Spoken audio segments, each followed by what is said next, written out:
पड़ेगी और वज़ीर आज़म ने उनकी जो डिमांड्स थी उसको भी जायज़ करार दिया था, लेकिन अभी तक उसका भी कोई ऐलान सामने नहीं आ सका। शाफ नजीब साहब हमारे साथ मौजूद हैं, रिसर्च फेलो हैं Pakistan institute of development economics के। उनसे हम बात करेंगे, लेकिन एक से पहले हम गुफ्तगू कर रहे थे कि अब IMF ने तीसरी किस्त का इजरा भी उसकी मंजूरी दे दी है और पाकिस्तान को किसी भी वक्त $1.1 अरब मिल जाएंगे और फिर पाकिस्तान IMF के अगले प्रोग्राम के लिए अप्लाई करेगा। शाफ नजीब साहब रिसर्च फेलो हैं Pakistan institute of development economics के, हमारे साथ मौजूद हैं। तो शाफ साहब, ये अभी पाकिस्तान की इस वक्त जो इकोनॉमिक सिचुएशन है उसमें ये $1.1 अरब की कितनी इंपॉर्टेंस है, और फिर उसके बाद जब अगला जो प्रोग्राम पाकिस्तान अप्लाई करने जा रहा है उसमें कितने बड़े प्रोग्राम की पाकिस्तान को ज़रूरत होगी, और पाकिस्तान के मसाइल बड़े हैं या फिर ये जो IMF का प्रोग्राम होगा ये इसका आप बड़ा एक ह्यूज साइज देख रहे हैं?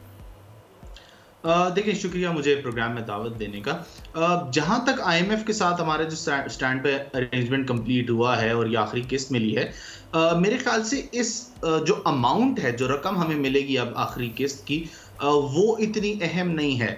लेकिन इस रिव्यू का कंप्लीट होना जो है उससे दो अहम पैगामात जाते हैं जो कि हमारे लिए ज़्यादा अहम है।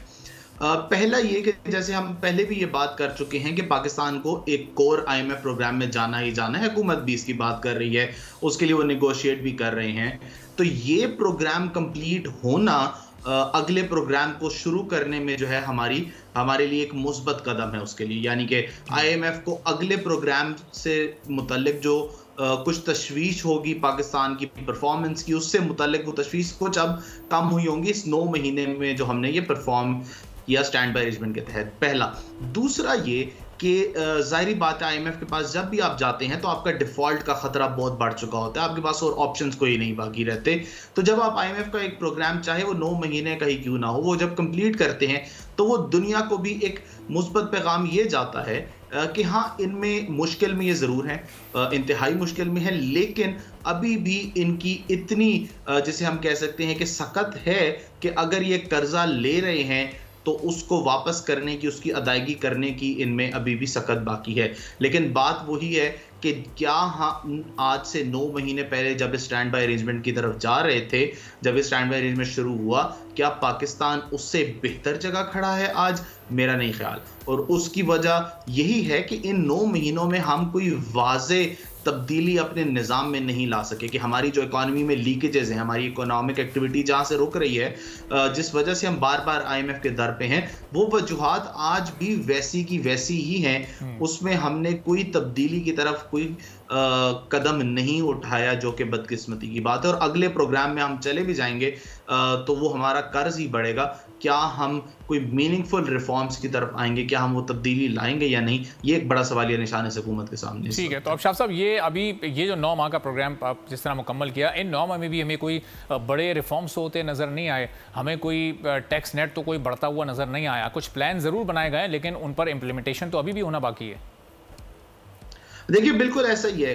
उसकी सबसे बड़ी एक वजह मैं कहूँगा कि डिलेड इलेक्शंस थे, क्योंकि जब तक आपके पास एक मुंतखब हुकूमत नहीं होगी जो कि पार्लियामान के ज़रिए कानून साजी कर सके, तब तक आप वो रिफॉर्म्स कर नहीं सकते। आप जितनी भी कानूनी पेचीदगियाँ कम करके जो निगरान हुकूमतों को आप एडिशनल पावर्स देने की कोशिश भी करें, लेकिन उससे वो बात बन नहीं सकती कि जिस तरह पार्लियामेंट के थ्रू कानून साजी के ज़रिए एक आवाम से जो मैंडेट लेकर आई हुकूमत होगी उसके ज़रिए होगी।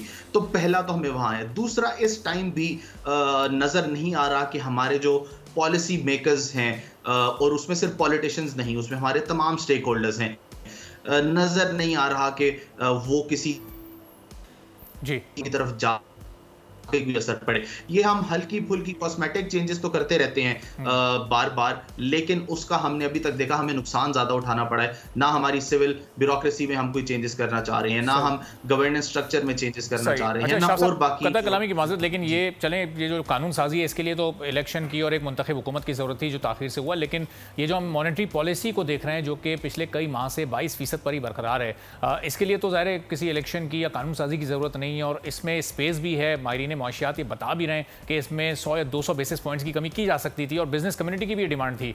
फिर हुकूमत इस बारे में कोई संजीदगी से गौर क्यों नहीं कर रही है?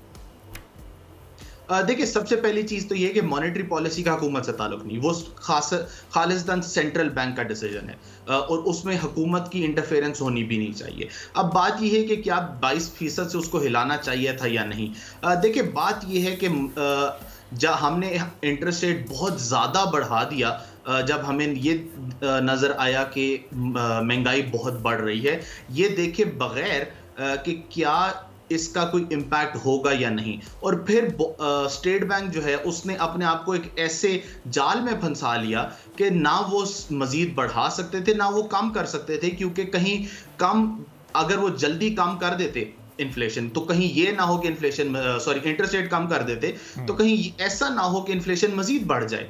और इस वक्त भी स्टेट बैंक मुझे लगता है अपने उसी जाल में फंस चुका है कि इन्फ्लेशन जो है वो कम होना शुरू हुई, लेकिन उसमें मॉनेटरी पॉलिसी का हमें पता है, क्योंकि 22% से इंटरेस्ट रेट नहीं हिला, तो मॉनेटरी पॉलिसी का कोई उसमें असर नहीं था। तो ऐसा ना हो कि अब स्टेट बैंक कम होती हुई इन्फ्लेशन को देख के इंटरेस्ट रेट कम कर दे और इन्फ्लेशन एक दफा फिर जो है वो मजीद पर तोलने लगे। और जैसे आपने खुद कहा कि इन्फ्लेशन बेशक कम हुई हो, लेकिन अभी भी ये बहुत ज्यादा है। तो इसलिए मेरे ख्याल से तो स्टेट बैंक अपने ही एक जाल में फंस चुका है कि ना वो अगर महंगाई बढ़ती है तो मजीद इंटरेस्ट रेट बढ़ा सकता है, और ना इस टाइम पे इतनी हाई इन्फ्लेशन में वो ये रिस्क ले सकता है कि कम करे और उसके बाद दोबारा इन्फ्लेशन अगर शूट अप कर जाए। ठीक है, बहुत बहुत शुक्रिया शाफ नजीब साहब, रिसर्च हमारे साथ मौजूद थे। और सब्सक्राइब करें और बेल दबाएं ताकि कोई खबर रह न जाए।